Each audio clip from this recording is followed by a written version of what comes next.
And welcome to the special edition of Hannity. President Trump's first year, we are quickly now approaching 12 months since Donald J. Trump first took the oath of office. And tonight, for the full hour, we will focus on President Trump's big moments, his battle against the fake news media, and we will show you the highlights from the two big sit-down interviews that we did with the Commander-in-Chief. Now, President Trump is known to fire up a crowd at his Make America Great Again rallies. Well, tonight, we're going to start with highlights from those rallies. Take a look.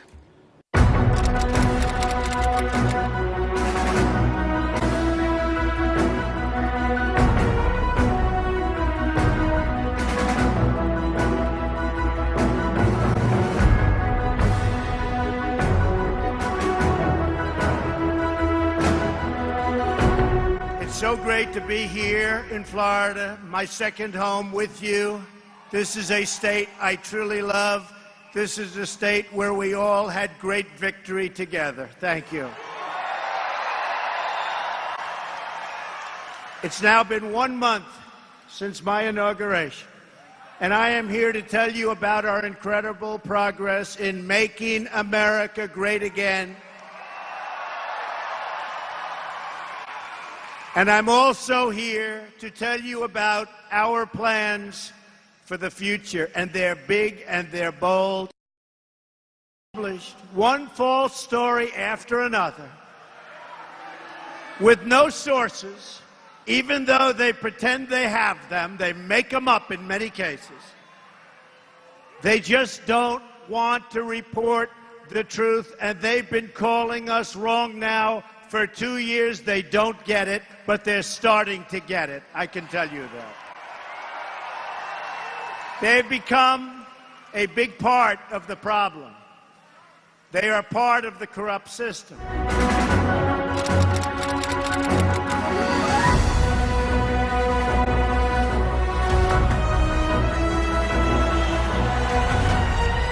It's been a little over 50 days since my inauguration, and we've been putting our America First agenda very much into action. You see what's happening.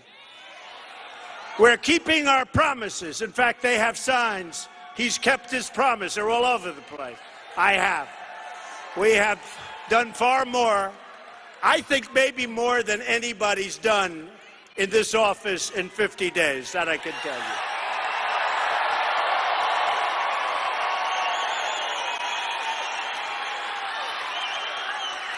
And we have just gotten started. Wait till you see what's coming, folks. We've appointed a Supreme Court justice to replace the late, great Antonin Scalia. His name is Judge Neil Gorsuch. He will uphold and defend the Constitution of the United States. We believe, especially the people in Tennessee, I know you people so well, in peace through strength. That's what we're going to have.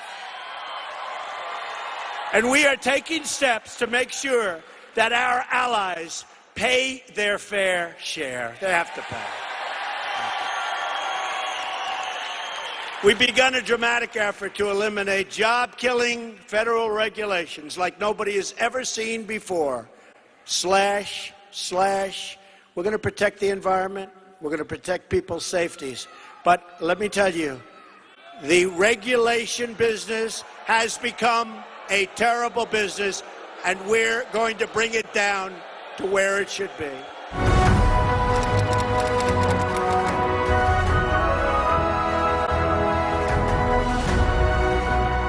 We sacrificed our own middle class to finance the growth of foreign countries. But those days, ladies and gentlemen of Kentucky, are over. Is that okay? Those days are over. It's crazy. You know what that is? Much more than 60,000 factories. You know what that is? It's like, I said, if you have a map, how do you put that many dots in the map, right? More than 60,000 factories, but they're all coming back. You see them coming back. You see car companies that we're going to build elsewhere, and now they're saying that because of Trump, we're going to build in Michigan, we're going to build in Ohio, we're going to build in Kentucky. They're saying it loud and clear. Because from now on, it's going to be America first. America first.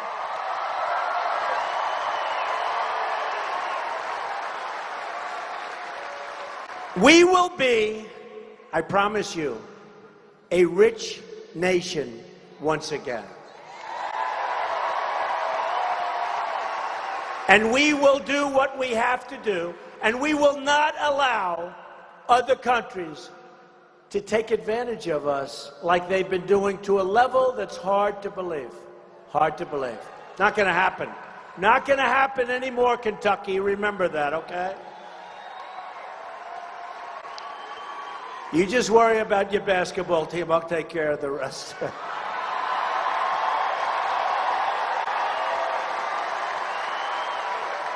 But to be a rich nation, we must also be a safe nation. That is why I am following through on my promise to secure, protect, and defend the borders of the United States.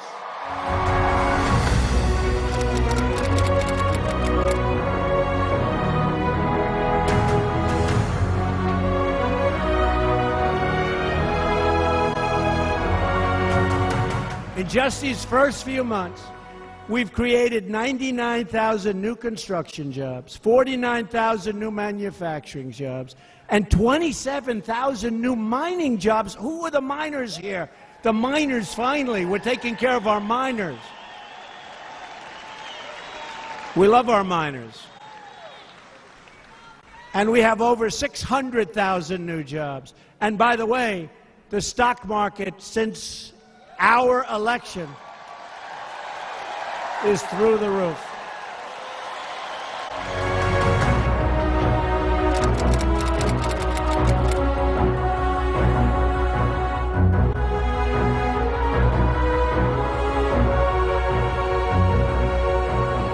Everyone in this arena is united by their love, and you know that. Do we know that?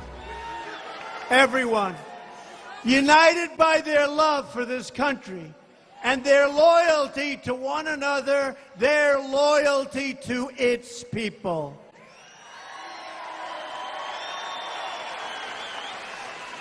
And we want people to come into our country who can love us and cherish us and be proud of America and the American flag.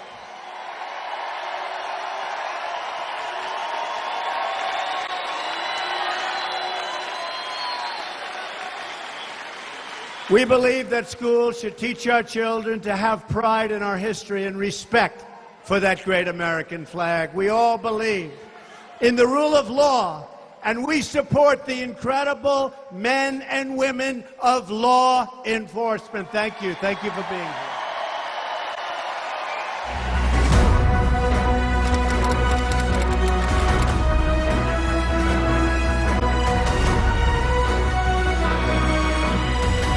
The Russia story is a total fabrication.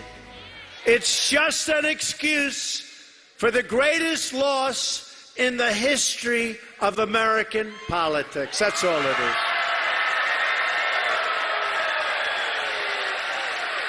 It just makes them feel better when they have nothing else to talk about. What the prosecutors should be looking at are Hillary Clinton's 33,000 deleted emails,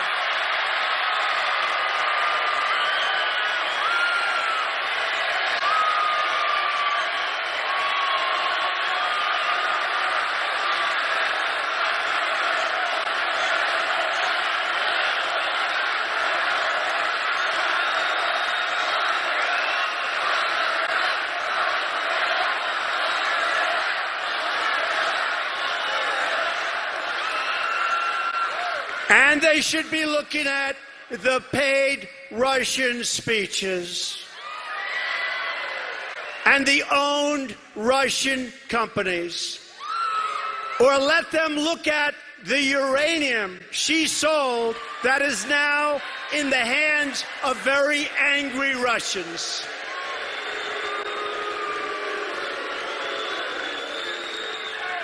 Most people know there were no Russians in our campaign. There never were. We didn't win because of Russia. We won because of you. That I can tell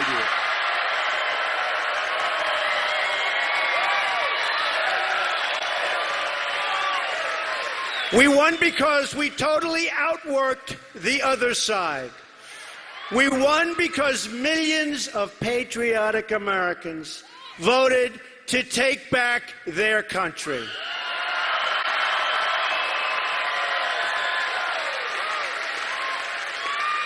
Have you seen any Russians in West Virginia or Ohio or Pennsylvania? Are there any Russians here tonight? Any Russians? They can't beat us at the voting booths. So they're trying to cheat you out of the future and the future that you want. They're trying to cheat you out of the leadership you want with a fake story that is demeaning to all of us, and most importantly, demeaning to our country and demeaning to our Constitution.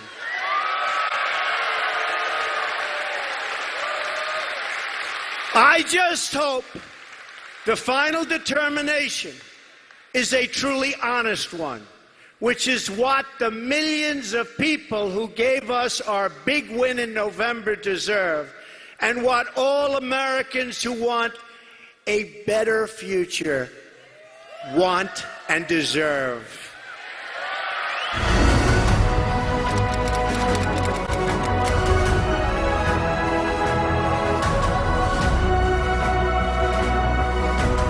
The media can attack me, but where I draw the line is when they attack you, which is what they do. When they attack the decency of our supporters.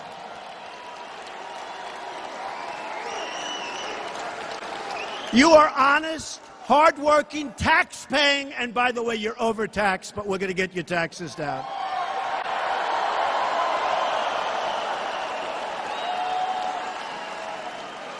You're tax-paying Americans who love our nation, obey our laws, and care for our people. It's time to expose the crooked media deceptions and to challenge the media for their role in fomenting divisions. And yes, by the way,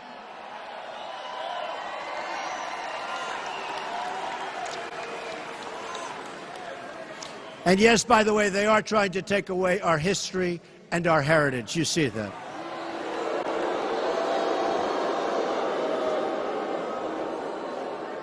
And I say it, and you know, we're all pros. We're all like, we have a certain sense.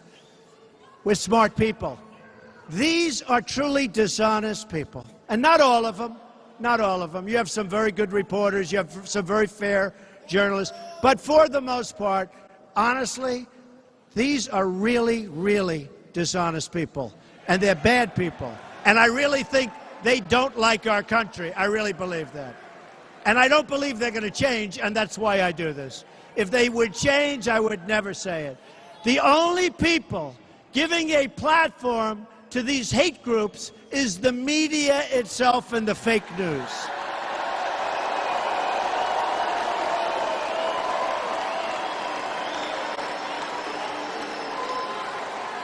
Oh, that's so funny. Look back there.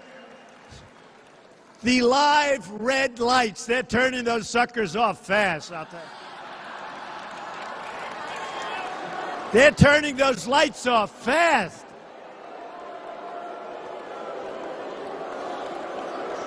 Like CNN. CNN does not want its falling viewership to watch what I'm saying tonight, I can tell.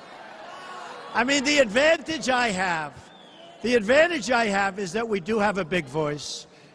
And you know, they're always saying, like, Twitter or social media. If I didn't have social media, I wouldn't be able to get the word out. I probably wouldn't be standing here, right? I probably wouldn't be standing here right now. If I don't have social media, I probably would not be standing. And do you ever notice when I go on and I'll put, like, out a tweet or a couple of tweets, he's in a Twitter storm again. I don't do Twitter storms. You know, you'll put on a little tweet, I'm going to be with the veterans today. They'll say, Donald Trump is in a Twitter storm. These are sick people. You know the thing I don't understand?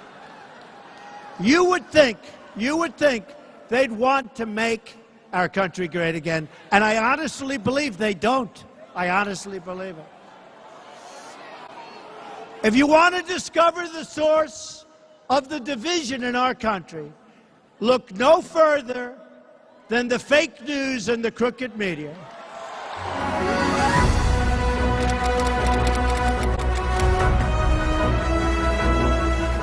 We also understand that immigration security is that's really a national treasure, but it's a national security. We need national security for safety.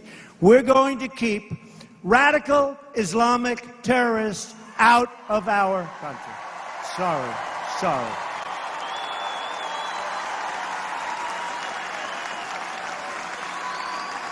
Call up some of the other countries in the world, say, how you doing, folks? Not so good. We're creating an immigration system that puts American workers and American families first.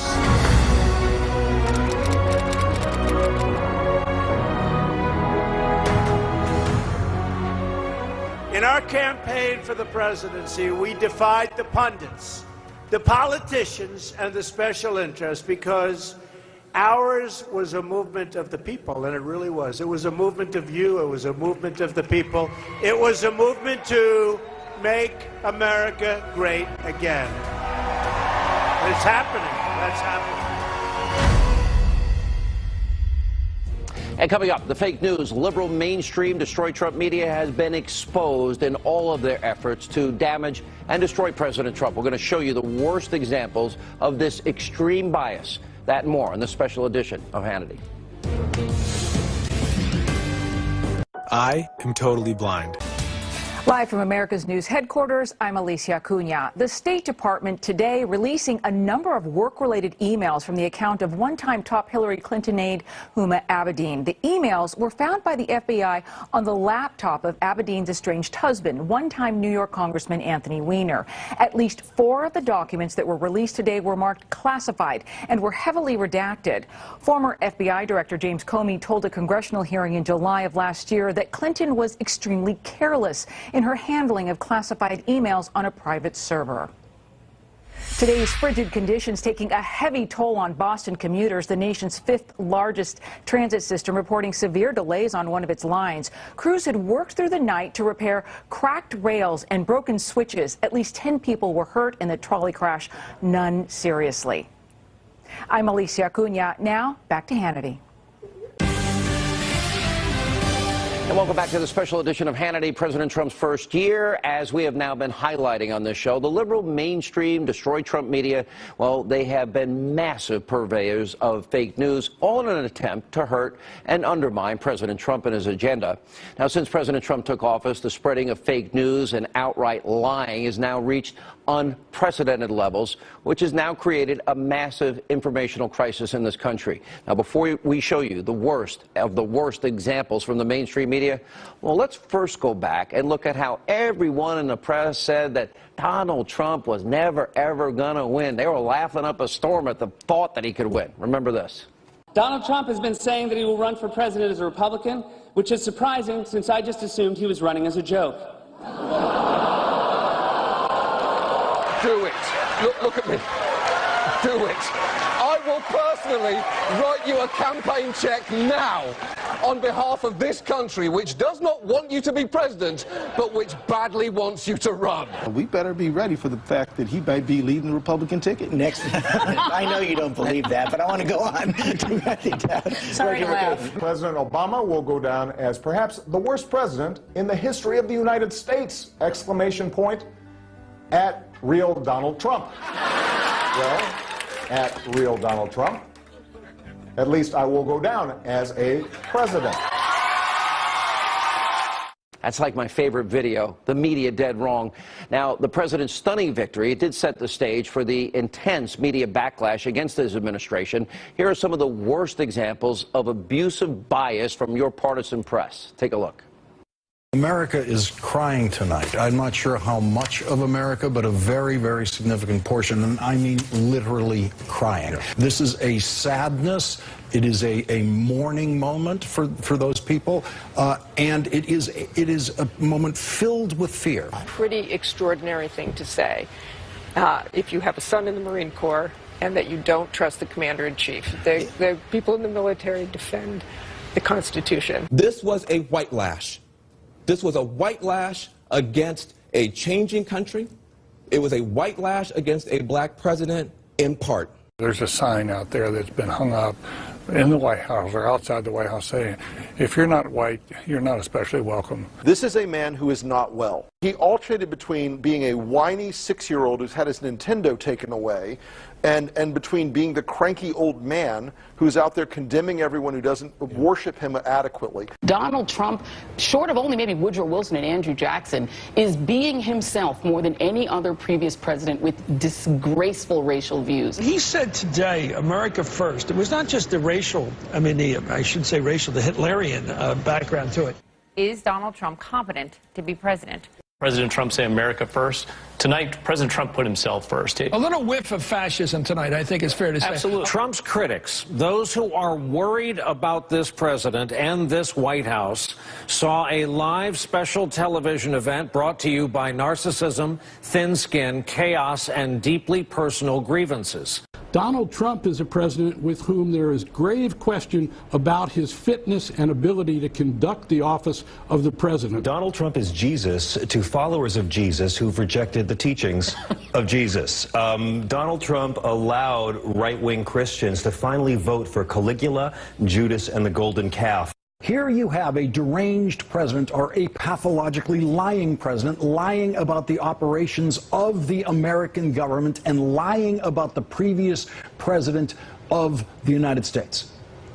That's enough to invoke the 25th Amendment, but Mike Pence and the cabinet are not there yet. I understand why so many people voted for him. I understand where you were coming from. I understand why you liked him. But this man is lying to you. But first, we want to start with This Week in Russiagate. It is as if there are no shoes on the Trump human centipede that are not about Russia. Russia, Russia, Russia. This cloud about collusion with Russia will hang over him no matter where he stands. It certainly feels like we're in the opening stages of a devastating political chapter in American history. Evidence is mounting for the president's meddling in the Russia probe. Tom Friedman said the election hacking is at the caliber of a Pearl Harbor or a 9/11. Do you agree with that? I completely agree with that. Donald Trump now sits at the threshold of impeachment. You told the Washington Post last week that, quote, there's a smell of treason in the air when it comes to this investigation. A lot of people are afraid to use the T word, treason, but in the end, that's what people are investigating. If you think you've had an earful of Donald Trump, check out what's in the ear of a beagle in Britain named Chief. Brace yourself. Is this president trying to impersonate Hugo Chavez, Recep Tayyip Erdogan, Vladimir Putin? Apparently, the president gets 2 scoops. You know, everyone else around the table gets 1, and no word if there were sprinkles. At the dessert course, he gets 2 scoops of vanilla ice cream with his chocolate cream pie instead of the single scoop for everyone else. He's gained weight, according to these sources. He doesn't trust people around him. He's withdrawing. Not a good picture. If he wants to say that, if Barack Obama wants to say whatever, if George Bush says I looked in his eyes and thought he took a dump on his desk, you would defend it. Now he's President Snowflake, okay? Everything he said, oh, they're mean to me and they don't like me and I just don't understand. What a populist. Oh, way to stand up to Goldman Sachs, Mr. President. We're really proud of you, buddy. Good way to go. Why don't you get another Time you're magazine a populist. cover? Nothing makes a man feel better than making a fake cover of a magazine about himself, lying every day and destroying the country. Okay. It's a good feeling. Well, Donald Trump, again, being a schmuck. He looked like a thug. He looked like a goon. You look at the handshake. You look at this. Just what a thug!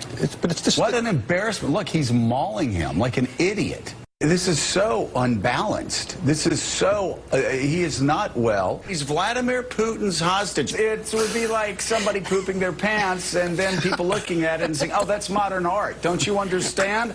I am making a statement against Russian aggression. This is not funny. This is really bad. Just for the record, we're all really nervous. And up next, highlights from our recent interview with President Trump in Pennsylvania. We asked him about the North Korean threat and so much more as we continue. The special edition of Hannity, President Trump's first year, continues. Identity thieves know if your email address is on the dark web. Welcome back to the special edition of Hannity, President Trump's first year. Now, we recently traveled to the great state of Pennsylvania to interview President Trump in front of a large audience. Now, we asked the commander-in-chief about how he would deal with the North Korean nuclear threat, plus a whole lot more. Take a look at some of the highlights.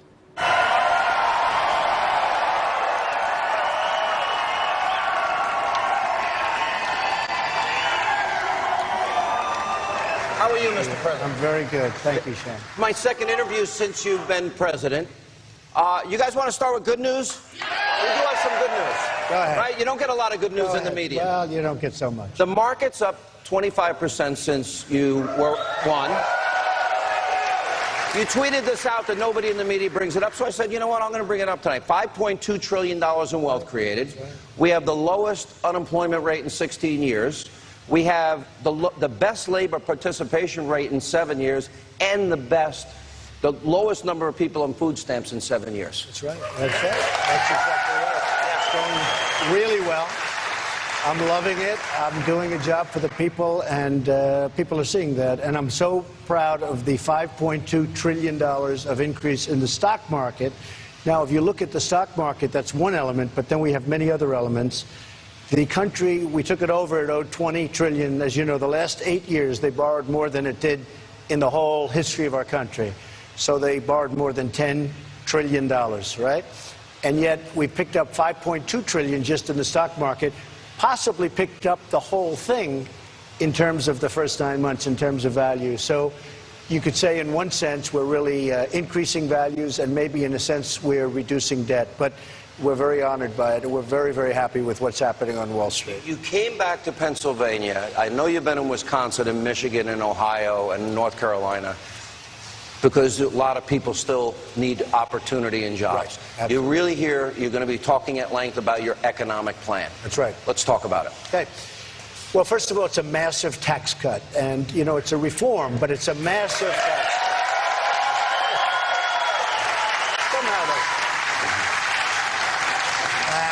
You know, when we first introduced it, and for years they talk about tax reform, I said the problem with the word reform, nobody understands what it means. Because reform could mean you're going to raise taxes. This is the largest tax cut in the history of our country. It is incredible. It's going to put people to work.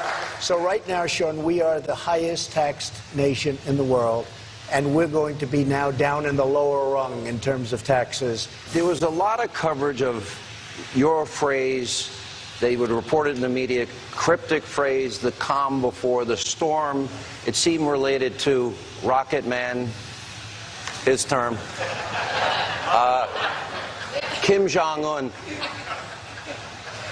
In terms of him having ICBM capability, nuclear capability, firing missiles over Japan, our ally, threatening Guam, and potentially maybe being able to reach the United States, continental United States, with a nuclear weapon. At some point, this is going to come to a head. What was the calm before the storm? We can't let this to go on. We just can't. Now, you can say what you want. This should have been handled 25 years ago. It should have been handled 20 years ago and 10 years ago and 5 years ago. It should have been handled by numerous, not just Obama, but certainly President Obama should have taken care of it. Now it's at a point where it's very, very far advanced. Something has to be done. We can't allow this to happen. Now, China's been very helpful, I think, you know, who knows? They seem to be very helpful. They cut off banking to North Korea. That's something they've never done before. They've cut down, way down on the fuel, and a lot of other things. We're going to see what happens. But we cannot allow this to happen. This should have been taken care of long ago. Clinton gave them billions of dollars, gave them lots of other things, and before the contract, the ink was dry on the contract, they were already starting again with the missiles and with the nuclear, frankly. So we are in a position, look, we're very strong. I'm building up the military like nobody's ever seen. We're close to $800 billion in spending. The word, John, I don't know if you know, but the military, our military was totally, really depleted. You look around and you see what's going on. You take a look at what we're buying right now with the jet fighters and all of the equipment we're buying. And, it's two things, really. It is jobs, and that's far less important. But we build the greatest military equipment in the world. We have missiles that can knock out a missile in the air 97% of the time. And if you send two of them, it's going to get knocked out. Is it fair to say if he keeps firing missiles, that's going to end? Well, I don't want to say anything. I don't want to say anything. I'm just telling you, I don't want to talk about it because, all these people, they talk. I remember with Mosul, and I use this all the time with Mosul. We are going to be attacking Mosul in 4 months. We're attacking Mosul in 3 months. I say, why do they keep saying it? Attack, do it, or don't do it, or whatever. But they kept talking about it. And by the way, it turned out to be hell on wheels. It was hard because they were so totally prepared. And I'm not saying I'm doing anything, and I'm not saying I'm not. But we shouldn't be talking about it. Calm before the storm. You're not going to talk about that either. No, I don't talk about it. No. Iran, it was interesting. It was interesting. Bill Clinton, when he made the deal with Kim Jong-un's father, Kim Jong-il, he actually said, this is a good deal for the American people. It was not. It seems the same mistake was made with President Obama and the Iranian deal. There's reports you will decertify this. You can also pull out of it. John Bolton suggesting you just pull out completely. Why decertify and not just scrap it? Well, you can do both, to be honest with you. You can do both. You can decertify and then... I know exactly what I'm going to do, but I can't give it away tonight. But I'm going to be announcing it very shortly. But, why not, right? But I will. I mean, there's no secret. I think it was one of the most incompetently drawn deals I've ever seen. $150 billion given. We got nothing. We got nothing. They got a path to nuclear weapons very quickly. And think of this one. $1.7 billion in cash. This is cash out of your pocket. What? You know how many airplane loads that must be? Did you ever see $1 million like a promotion where they have $1 million in $100 bills? It's a lot of... This is $1.7 billion. You'd almost say, who would be authorized to do it? And who are the people that deliver it? You may never see them again, right? But, plane loads. But just plane loads. So this is the worst deal. We got nothing. We got nothing. So I'm not giving anything away, but I've been saying this for a long time. You have people dancing and screaming in the streets of Iran. Now, I have to tell you, those people are possibly staged because I happen to believe the people of Iran are great people and they want freedom and they want to be sort of friendly with us. I really believe that. But they're dancing in the streets and they're singing Death to America, and Kerry's out there negotiating a deal and giving up every single point. He'd go in, we'd like this, you're not having it, done, done, done. It's the worst deal I've ever seen. Whether it's countrywide or any other wide, there is no worse deal. So we will see what happens pretty soon. A lot of people are guessing, but maybe there's not so much guessing.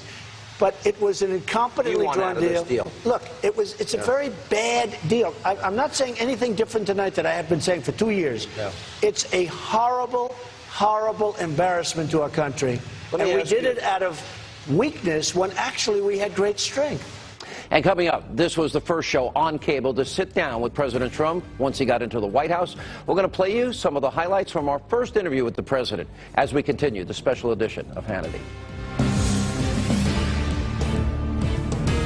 Live from America's News headquarters, I'm Alicia Acuna. At least 9 people are dead after a shootout in Cairo, Egypt.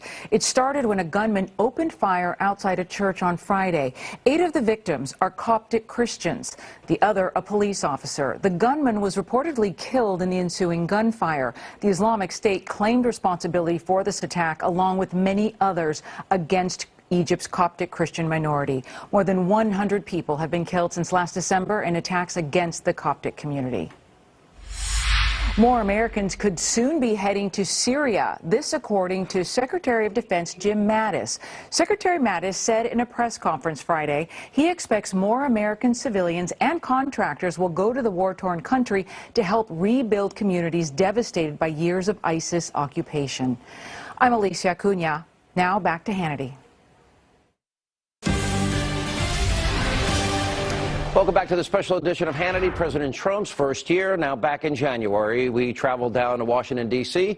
to interview the president at the White House. We focused on his agenda, the liberal, biased mainstream media, and we also got a tour of the Oval Office. Let's take you inside. Mr. President, good to see you. Thank you. What a week this has been. It's been a great week. We have accomplished a lot. Well, that's what I want. First, I got some time to talk with you earlier in the week in the Oval Office. And the thing that really stood out to me is you seem to be enjoying yourself and very focused on all the promises you made in the campaign. Is it your intention to keep every promise? Well, I'm going to keep as many as I can. You know, politics is tough. Sometimes you make a promise and for some reason you can't because you have opposition on the other side that raises their hand and they make it impossible. But I'm going to keep a lot of them, and I've kept a lot of them already. Everyone's talking about it. And we're going to do things that I said we were going to do. And we're going to take care of a lot of people that were mistreated by government for many, many years. And that's really how I won the election in the first place, Sean. You know that better than probably anybody. The media... a little bit of a contentious start, if you will, with them. They want to. I've seen now the New York Times, CNN, NBC. They've used the word liar to describe you, as it relates if you're talking about crowd size or they're voter very fraud. hostile. These are very hostile people. These are very angry people. But they also colluded against you in the campaign. Yeah. And my question to you Well, they're is... very dishonest people. The media is very dishonest. I've been saying it. I say it openly. I said journalism's dead, so we agree. Never dead, but they're very dishonest people. In many cases. Hey, look, you have some very honest ones, but I get stories that are so false and so dishonest. Martin Luther King's bust? I wish, well, yeah, they said Martin Luther King's bust was taken out of the Oval Office by me. It's there. So, see, that's a very serious charge, because they're not saying the bust is taken out. What they're saying is that I'm a racist. That's what they're saying. That's a very serious charge. Then it turned out the bust... It wasn't. In fact, I got very angry at my people. I said, "Who took that bust out?" Because I wasn't there, and they said it was never moved. It was in the same exact spot. It was never moved. I said, "How could they say it?" A reporter said that it was taken out, but that's a very, very serious charge because that's a racist charge. Then, when it was revealed that they were wrong, nobody even talks about it. It was a headline, massive story. Trump takes. I would never do that. First of all, I had great respect for Dr. Martin Luther King. So I would never do that. But when it was revealed that it was wrong, it wasn't even a story. What I'm saying, Sean, is this. The media, much of the media, not all of it, is very, very dishonest. Honestly, it's fake news. It's fake. Let me ask you, energy, and you know this from your years in building, it's the lifeblood of our economy. Right. We are dependent on foreign nations, many of whom do not like us. We have more shale, we have new technology, we have hydrofracking, natural gas, we're the Middle East of natural gas. How important a goal is it that you want this country to move towards energy independence? Very important. It's very important. Can you do it in 4 years? Oh, I think you can do it in a lot less than that. No, it's very important. No, they stop you environmentally. They use the environment to stop a lot of good things, not only energy, buildings and factories, plants. They use it to stop things. It's like a roadblock, but that's not going to happen anymore. And by the way, I'm an environmentalist, okay? I believe strongly in the environment, and I'm going to protect the environment. But you don't have to have a man who wants to build a factory or a person or a company wait 10 years going through approvals. At the end of the 10-year, get rejected, okay? You mentioned the forgotten man a lot, both during the campaign. And woman. And in your inaugural speech. And you mentioned it last night. I gave you statistics, the very first interview I did with you. 95 million Americans out of the labor force, nearly 50 million in poverty, 44 million Americans on food stamps. I've never heard you say that, Sean. I say it every night. I'm kidding. One day you asked me, what are those numbers you give? You said. But explain, by getting rid of regulation, energy independence, jobs that'll be created, a 15% from the highest corporate tax rate to the lowest corporate tax rate in the industrialized world, and repatriating trillions. How does that help and impact those people I talk about all the time? Well, hugely. We're going to have jobs. We're going to have good jobs. We don't have good jobs anymore. We're going to have good jobs. This is the Oval Office. It's a great statue of Abraham Lincoln. By the way, the bust. There's the bust. The bust of Martin Luther King, which was falsely reported that it was taken out of the office. When I arrived, it was immediately taken out. These are lying people. These are bad people. And Martin Luther King is here, will always be here. And the apology was this. Yeah. Did you pick and every look who's painting above. in here? Look, Alexander Hamilton, Thomas Jefferson. We get a shot of these. I did. You picked every painting? I moved paintings around the White House. I just thought it would be great. So we have George Washington, Honest Abe Lincoln. We have Andrew Jackson, who they say was the most like my campaign because his was a vicious campaign. It was a pretty rough campaign. We have a book on Adams and Jefferson. That was the most vicious campaign in the history of our country until this campaign. When you first walk in this office every day and you think of it, great. Just take a look. And look at my desk. Papers. You don't see presidents with papers on their desk. I got one question about the desk, and you have Ivanka and Jared have young kids. Are we going to see one of the young kids maybe crawling through there? Could be. I think that's a good idea before they get too old. Yeah. But that was John. That's a secret door in that desk, and that was a famous picture. Why did you pick that desk? Well, it was Ronald Reagan. It was a lot of great presidents, actually. FDR, Roosevelt. We've had a lot of great presidents using this desk. And I thought that would be the appropriate desk. You know, when I came here, you have a right to use your desk and this, and you can pick. They have like 7 desks. You were very impressed with your phones, too. Well, I have great phones. I have phones that, let me tell you, the technology that we have in this country is incredible. Unfortunately, perhaps we don't use it, but well, we need to. It is great. And the experts that do this work, we have really brilliant people doing it.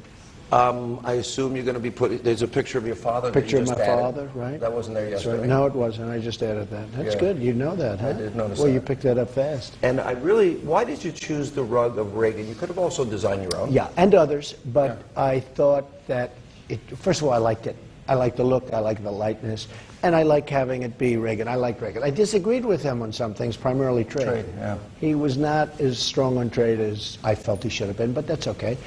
But he represented us very well. In your lifetime, who was the president that maybe you admired the most? Well, I liked Reagan. I didn't like him on trade, but other than trade, I liked him very much. And he was okay on trade, but not great. I was surprised, my last question for you, I was surprised last night, I was watching your interview and you were holding up the letter that Barack Obama had left you. Right. Seemed like a lengthy letter. It was. And you seem to have a personal rapport with him, and you were right, this was a really, really incredibly vicious campaign. What amazed me is that I was vicious to him in statements. He was vicious to me in statements. And here we are getting along, we're riding up Pennsylvania Avenue, talking, we don't even mention it. I guess that's the world of politics. But I was tough on him, he was tough on me. And I like him, he likes me. I think he likes me. I mean, you're going to have to ask him, but I think he likes me. He doesn't talk to me. Not too much.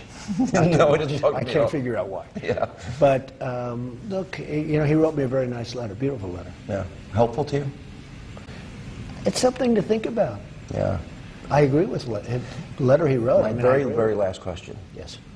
Has this whole experience changed you in any way that you can think of? I don't think I've had the time to be changed because I'm cutting the prices of airplanes. I'm cutting the prices of Army tanks. You're working. I'm cutting the prices of submarines. You know, we're lacking submarines and we're going to build new submarines, but the price is too high. So I'm cutting the prices way down. Doing a lot of work. In addition to getting Ford, General Motors, and some others to let's start building cars here, right? Mr. President, good to see you. Thank you for your time. You've been very generous. Thank you very much. Appreciate it. Take care of yourself. And coming up, more of the special edition of Hannity, President Trump's first year, right after this.